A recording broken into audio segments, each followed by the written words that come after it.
sound like a toddler. It's like they're trying real hard to do something sneaky. I figured it out. I got it. I don't need help. I was playing the live episode to Ale, and It she... was so hard to understand us. Was it? Oh, it was just echoey? Yeah. Yeah. She laughed at the beginning where you went to get into your seat. It's the classic Paige. Gotta get comfortable. Gotta make a sound. Every time I stand up, oh. You're not an adult until you start making noises when you get up and sit down. You have sound effects for your life. Mm-hmm. Good times.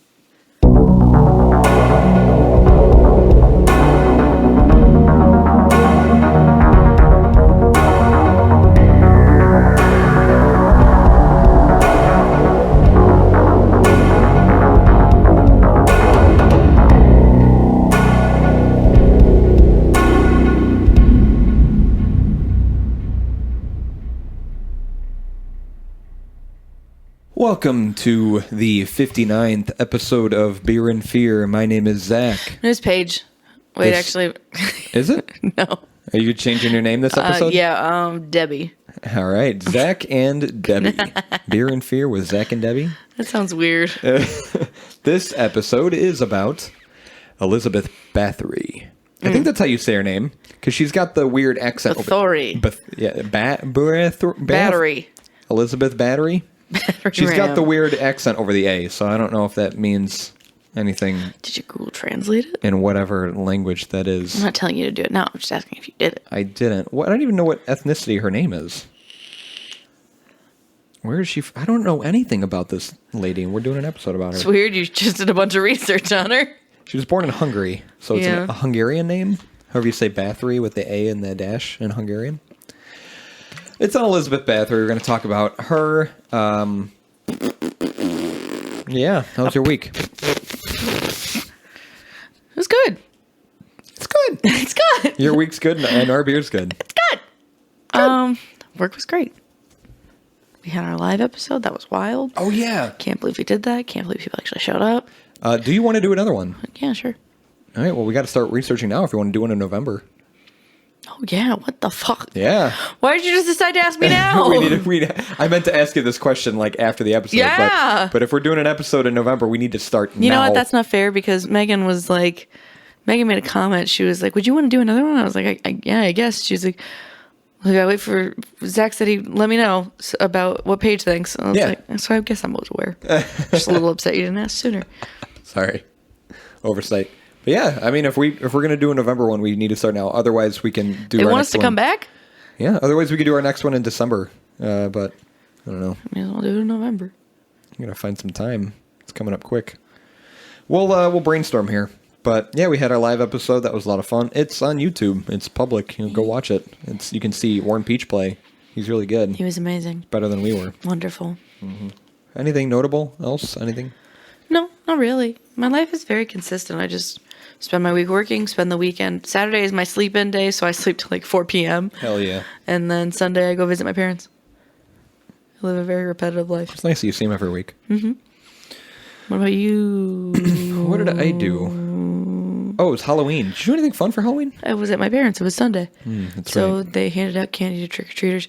My parents bought like a ton of candy. One of the candies they bought was pumpkin pie flavored Kit Kats. It's disgusting. Oh, they sounded good, but... No, it was just cinnamon. Oh, okay. Disappointing. That was gross. I don't think anyone stops at apartments on Halloween. No. So we didn't. I was also working. Was I working? I was working. It's a Sunday. I was working on Halloween. We watched scary movies at work. That was fun. Yeah, I saw your snap. Yeah, I was streaming them on Netflix. We got ice cream from Oberweis.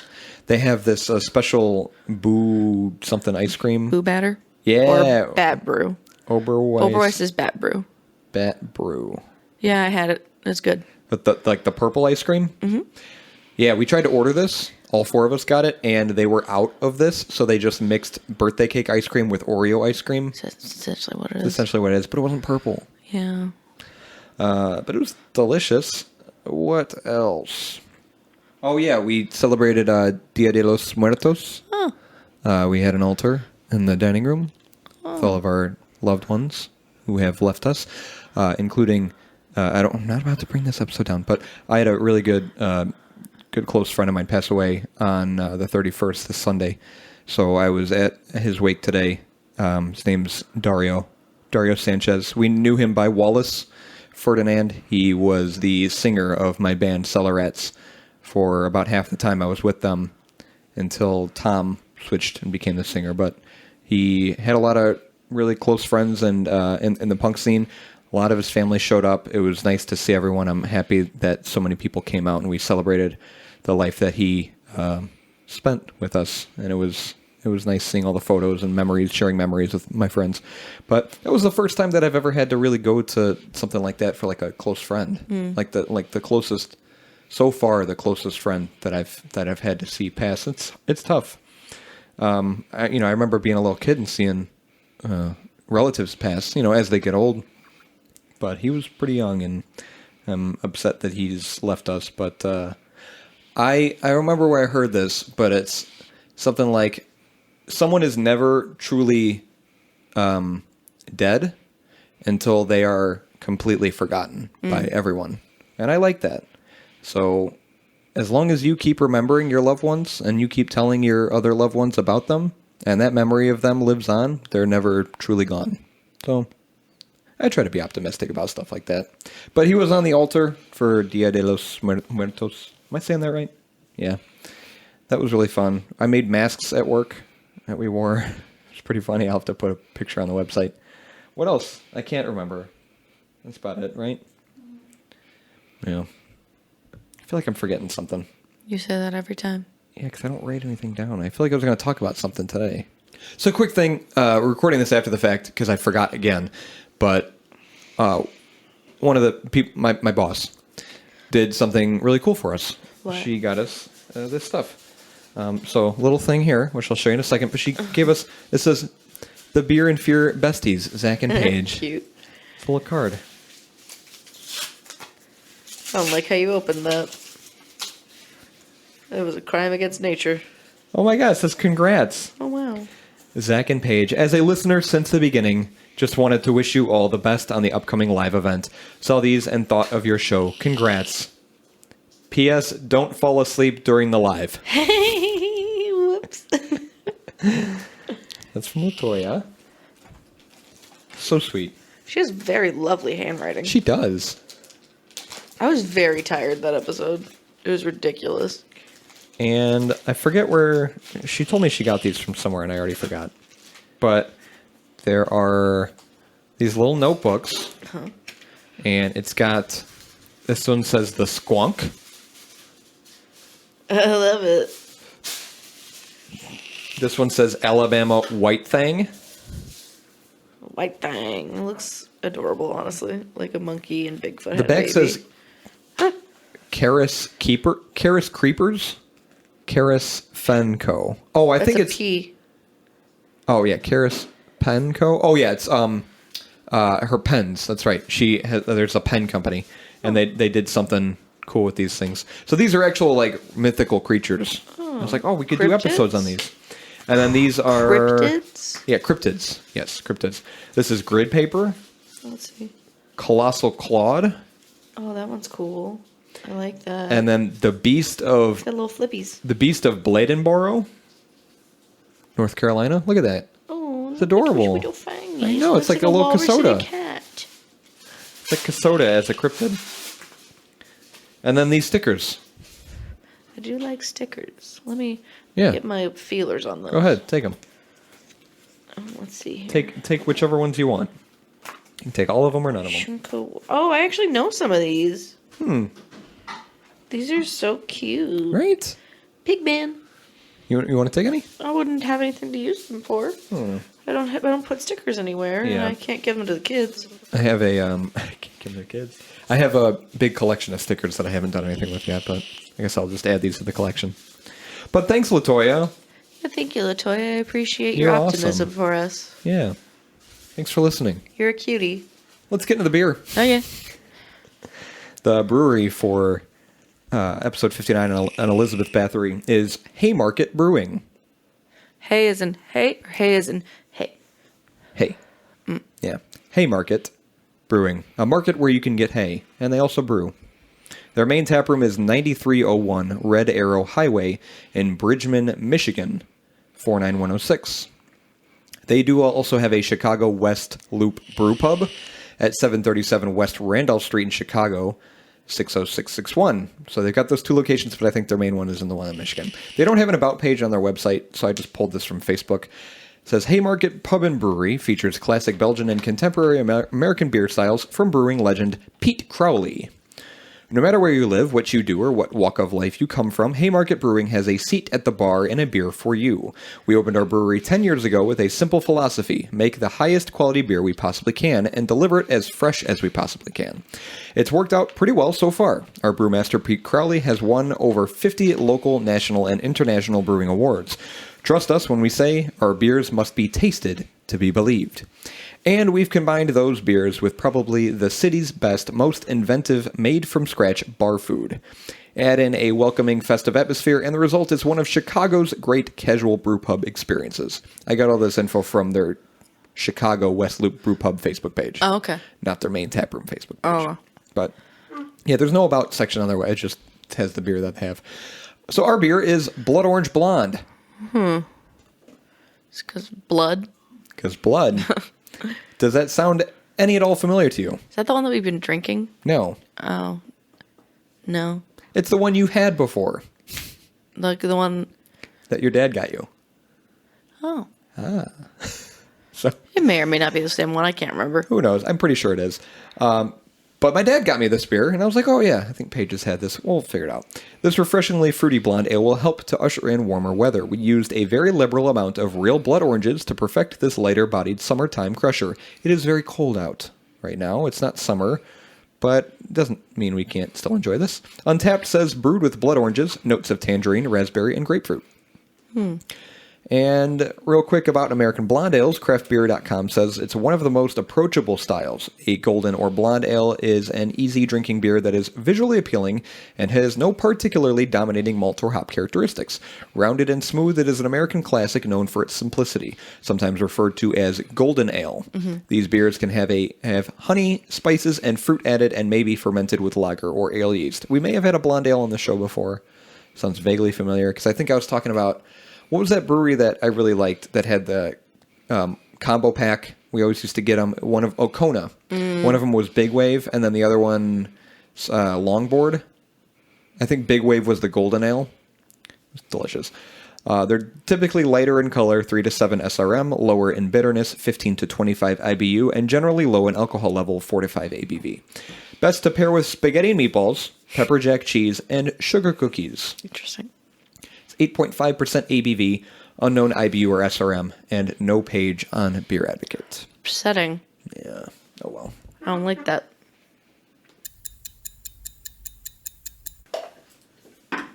Yep, it is.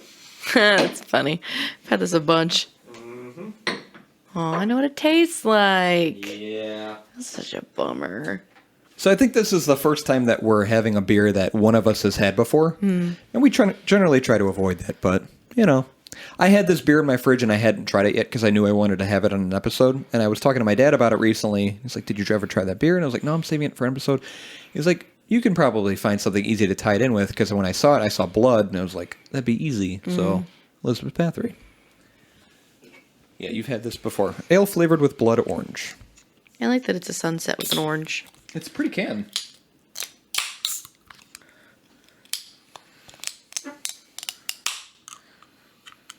I do love the smell.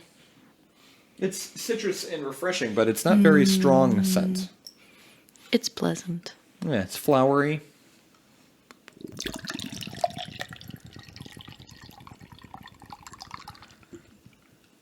Not very foamy. Not a whole lot. Has it been a while since you've had it? I don't know, like a month. I just love the smell. You can smell it more in the glass. It smells so good.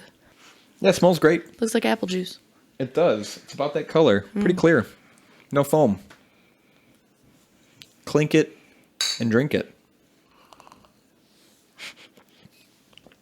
Just totally in sync. Sip, contemplate, and synchronous sip again. I feel like the blood orange is strong It's there. with this one. Yep. The blood orange is strong with this one. Thank you. Stop. And it sounds the same, too. God. We take... Not only do we sip at the same time, but our sips are equal in volume of liquid. Yeah, it smells like blood orange, tastes like blood orange. It's a very crisp and clean and mellow and easy to drink, lighter beer.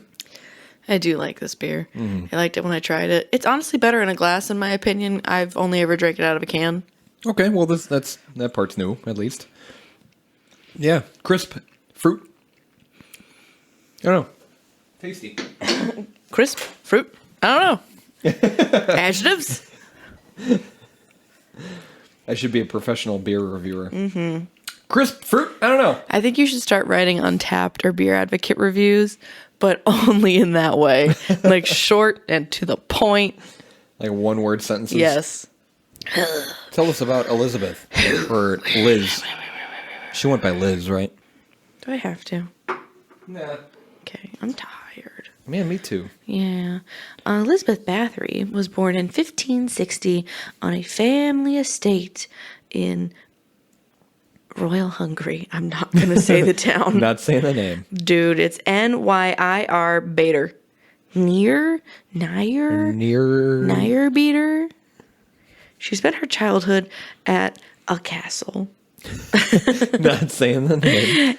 It's like Exid or Essid, something like that. Okay. Her father was Baron George Bathory. What's VI in Roman numerals? Paige, come on. I don't know Roman numerals. 6. Thanks. Don't say Paige, come on. Like you think I'm lesser. Those are the easy Roman I numerals. don't remember them. What, do you think I went to some private school that was like, you'll need to know these Roman numerals so you can probably praise Jesus? I don't know. I feel like they just came up as you schooled. Brother of Andrew Bonaventura Bathory. Interesting middle name. Yeah. Or Bonaventura. It makes me think of Ace Ventura. Great movie. Great movie. Who had been voivode.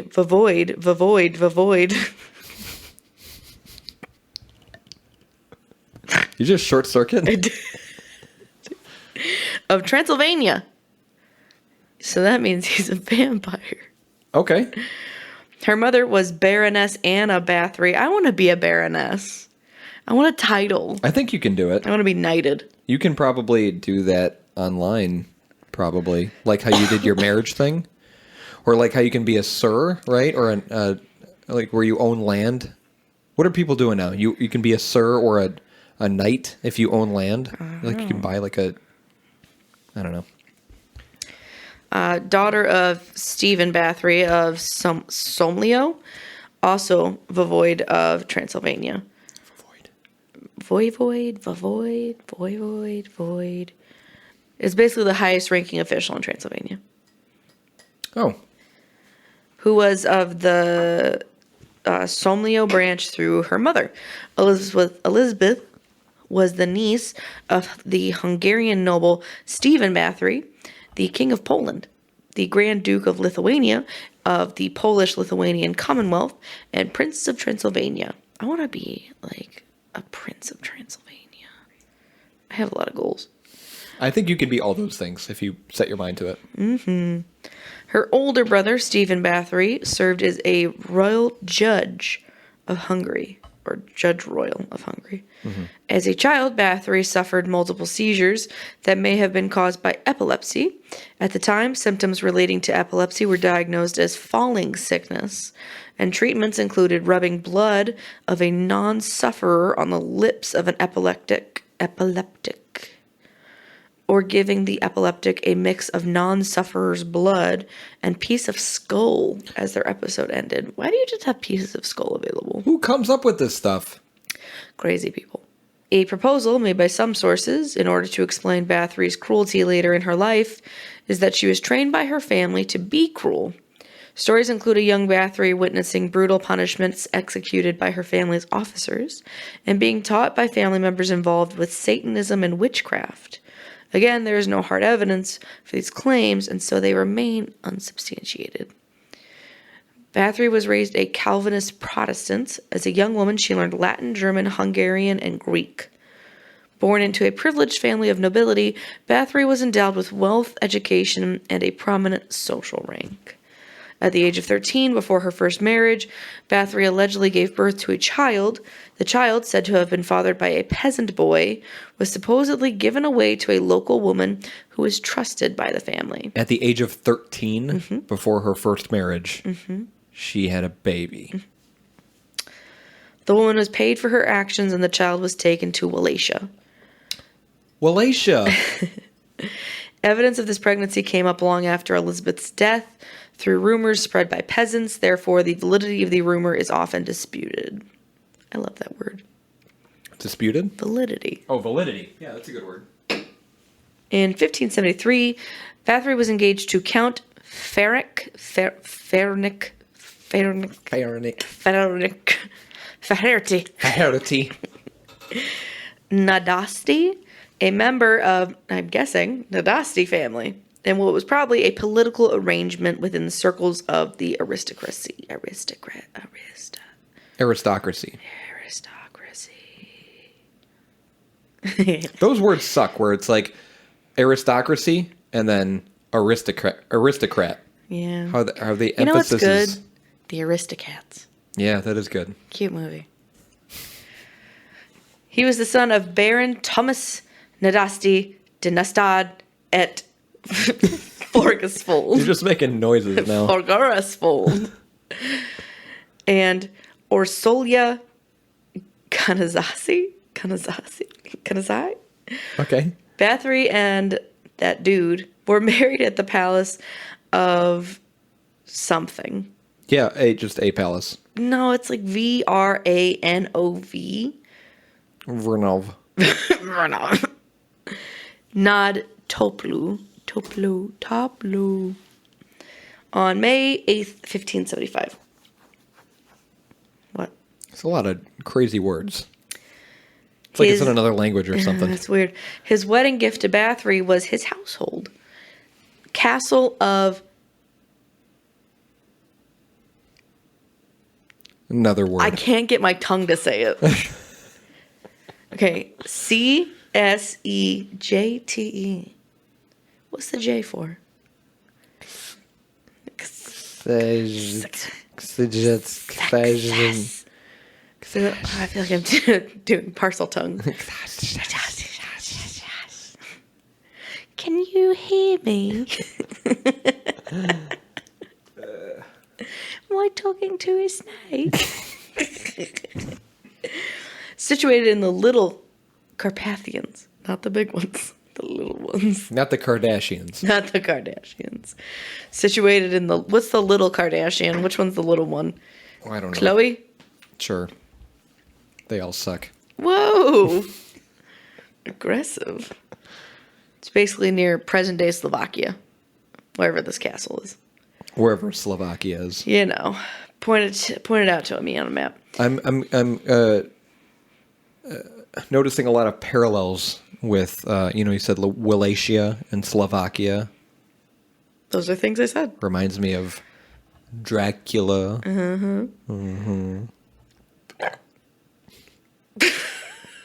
All right. That was weird. That was weird. It's like a demon escaped. Oh, I had a tickle in my throat. That hurt. The castle had been bought by his mother in 1569 and given to Nadasti, who transferred it to Elizabeth during their nuptials. Ah, that's another fun word. Together with the castle, country house, and 17 adjacent villages. Yeah, people just own villages. That's crazy. In 1578, Nasty became the chief commander of Hungarian troops, leading them to war against the Ottomans. Chief Nasty.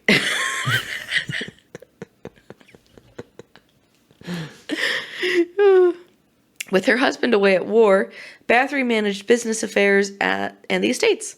This role usually included responsibility for the Hungarian and Slovak people, providing medical care during the Long War. And Bathory was charged with the defense of her husband's estates, which lay on the route to Vienna. Do you say route or route? I usually say route. Mm-hmm. The threat of attack was significant for the village of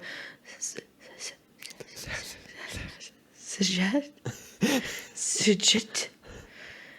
The village had been previously plundered by the Ottomans. There were several instances where Bathory intervened on behalf of destitute women, including a woman whose husband was captured by the Ottomans and a woman whose daughter was raped and impregnated. Bathory's daughter, Anna Nanasty, was born in 1585 and was later to become the wife of Nicola. I don't know if it's the 6th or if it's V. Probably the 5th. V is 5. Oh, yeah. But it would be the 5th. Zrinsky. Bathory's other known children include Orsolya, who would later become the wife of Istvan II Benyo.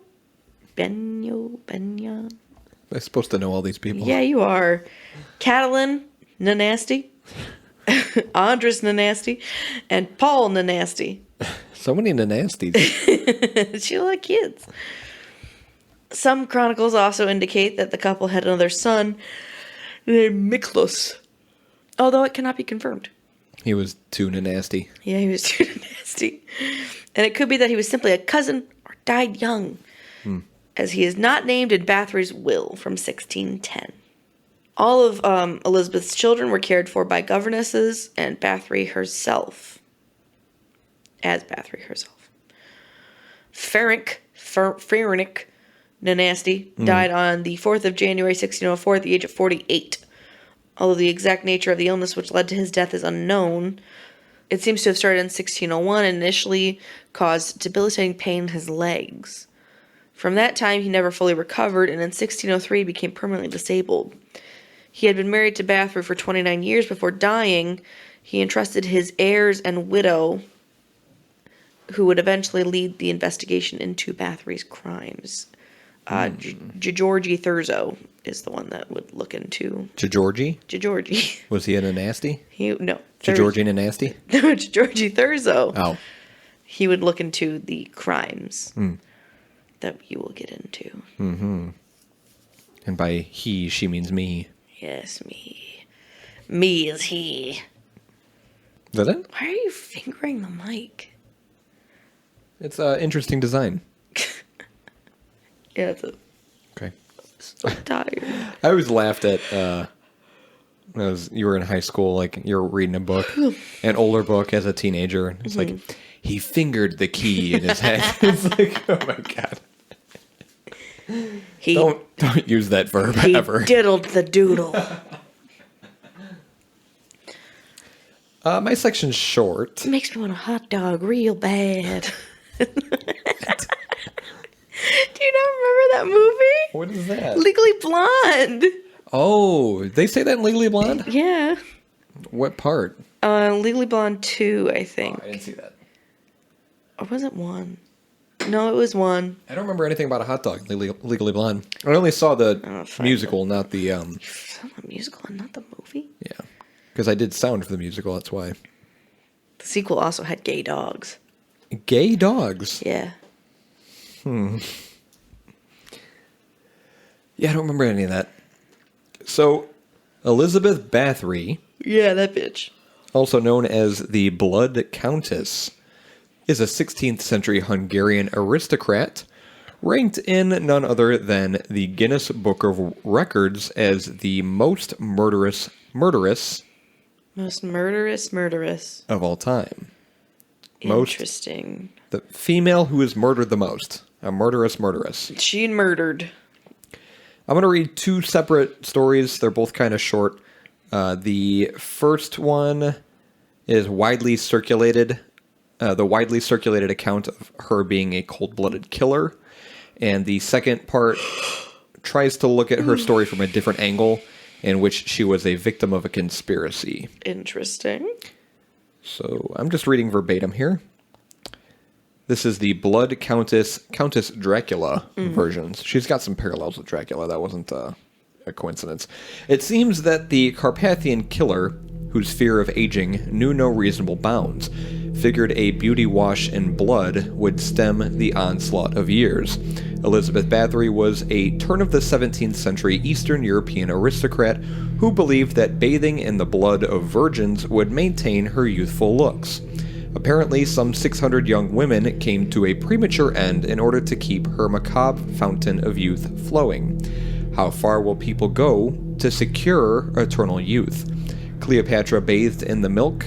Former Indian Prime Minister Morarji Desai regularly drank his own urine, and Michael Jackson had his face rebuilt.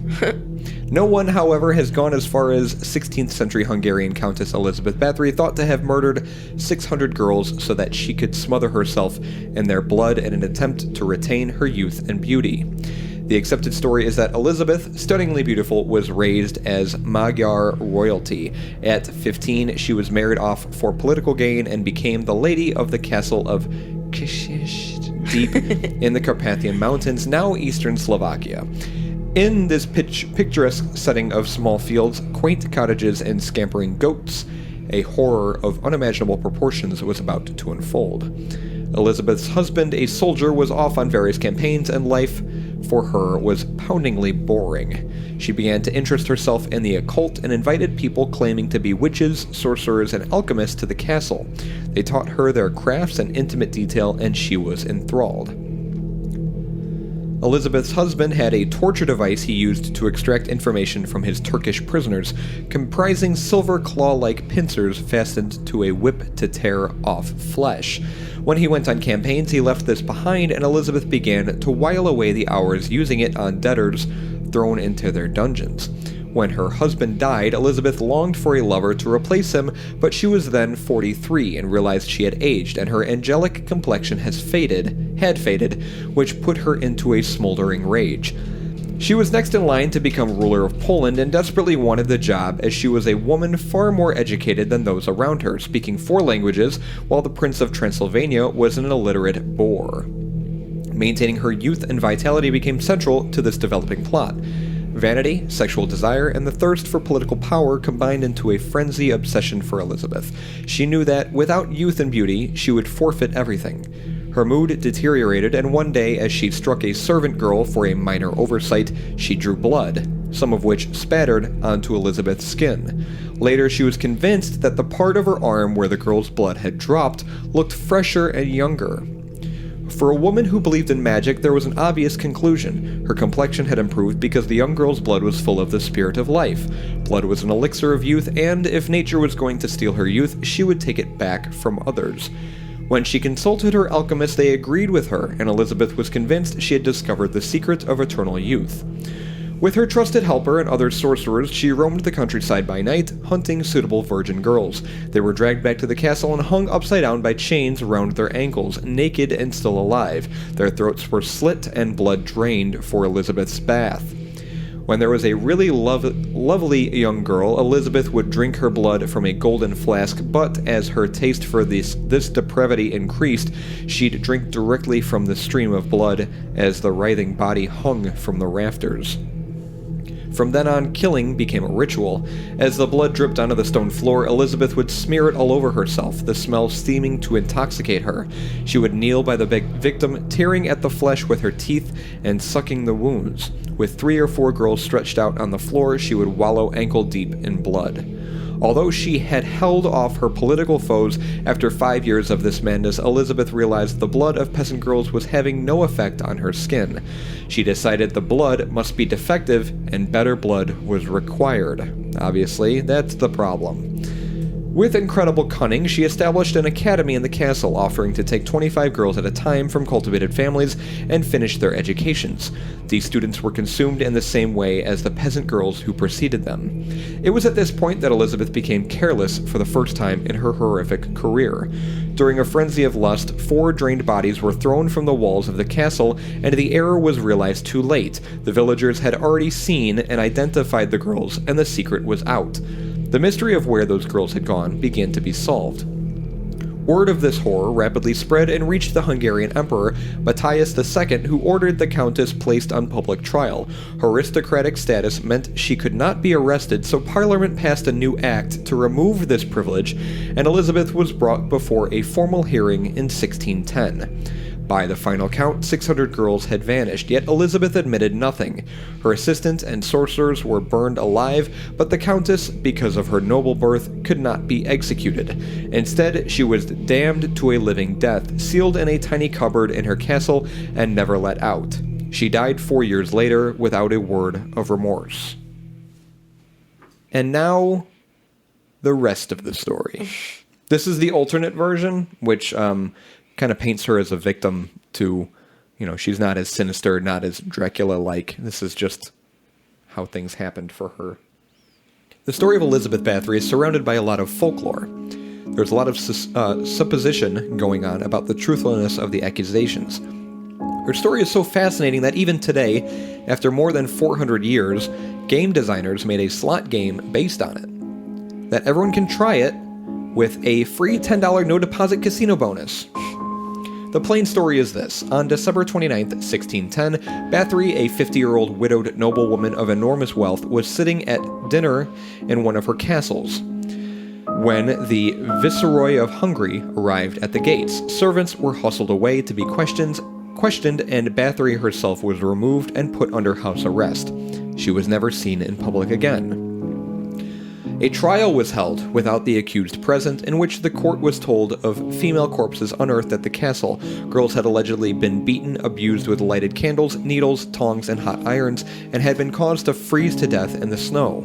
Báthory was said to have presided over these tortures. When she was too tired to wield the instruments herself, she was supposed to have retired to bed, ordered the girls to be brought to her, and bitten lumps of their flesh. Stories were soon being told of blood-spattered rooms, and it was believed that the Countess had been caught, literally red-handed, in the process of torturing and killing yet another victim. The suggestion that Báthory may have been insane through inbreeding seems particularly unfair. Her letters show that she was a level-headed wife and mother. Her husband, Count Báthory, died when she was in her early 40s, and she immediately became a very competent manager of his vast estates. This was probably the cause of her downfall.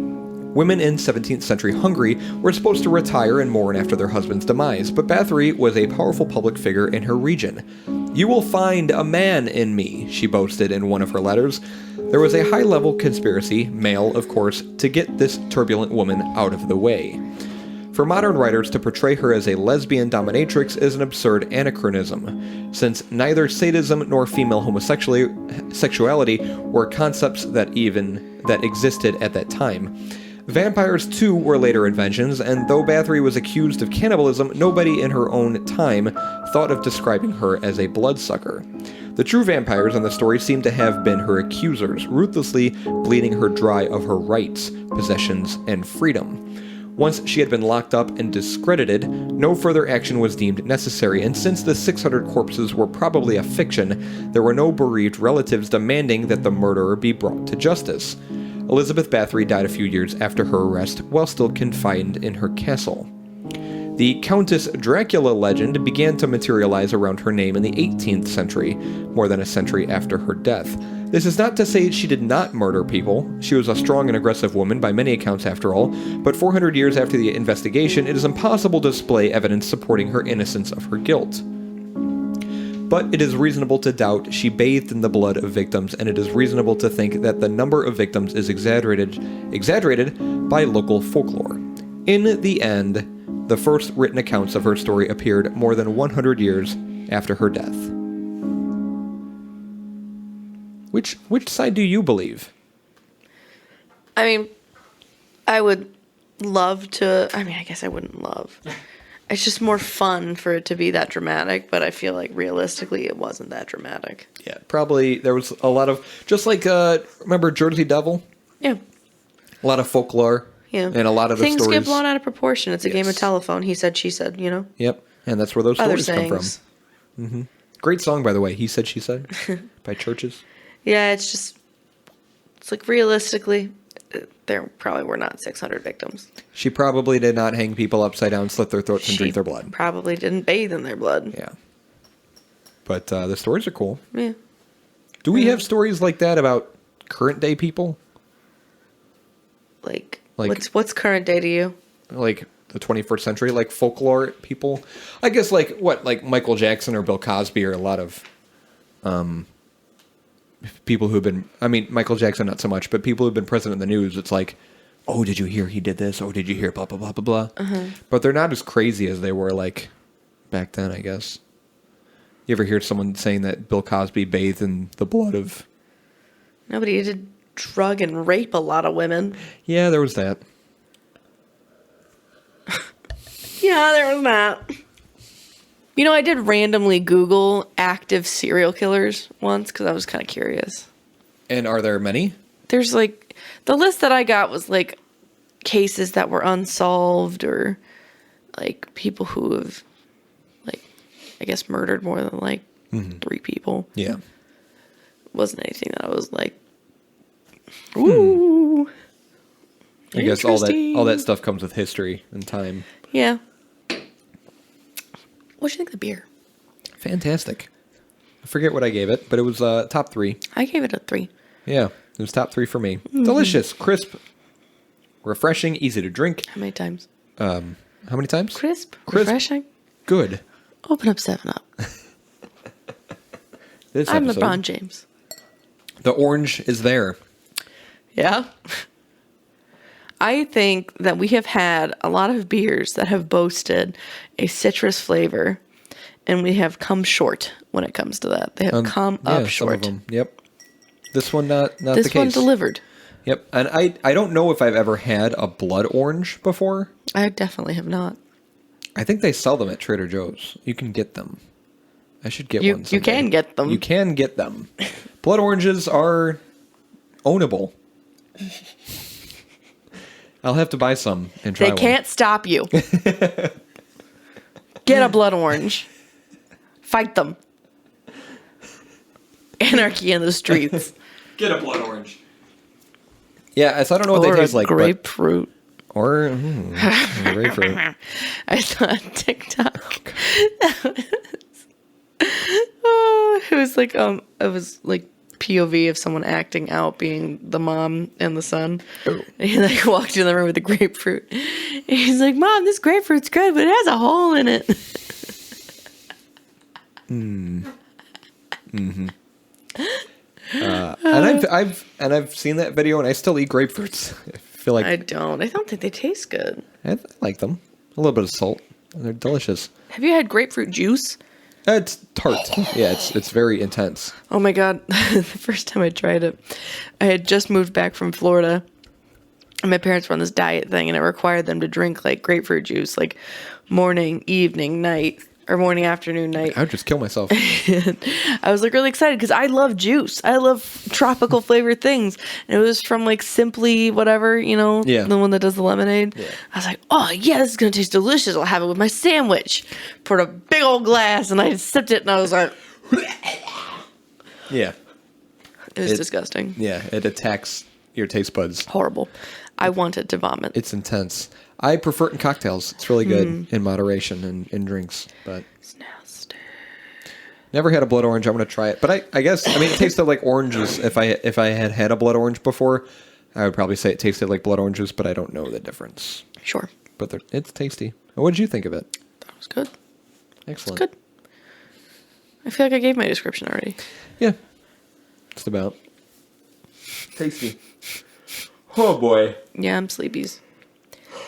Our website is beerandfearcast.com. All of our episodes are on there. You can see the live, if you click on episode 58, that's the live episode, and we included a video. It's right there on the web page. You can watch the live show. If you weren't able to make it, you can watch it for free on YouTube. We don't charge. We're not asking for money. Just watch the video. Just your time. Just, yeah. Spare a pittance of your time. You can watch Warren Peach play guitar, sing, beautiful angelic voice. He's wonderful. And our podcast it was a lot of fun. I want him to have my babies. All right, we should let him know that. And we're at Beer and Fearcast on Facebook, Twitter, Instagram, Reddit, TikTok. And you can send us an email at beerandfearcast@gmail.com Oh, look at that little seal. on our About page. Oh, that's cute. on our About page on our website. You can fill out a form too. All of our video episodes are now public because they were going unwatched for the longest time. So everything's been switched from unlisted to public, and all of our live episodes will now be live. So this one's live, public live. So you can watch that with us, and you'll be able to watch it after the fact. Also, that's the only major thing that's changed. We'll try and play some games soon. Have a good day. That made me think of Johnny Depp. Why's the rum gun?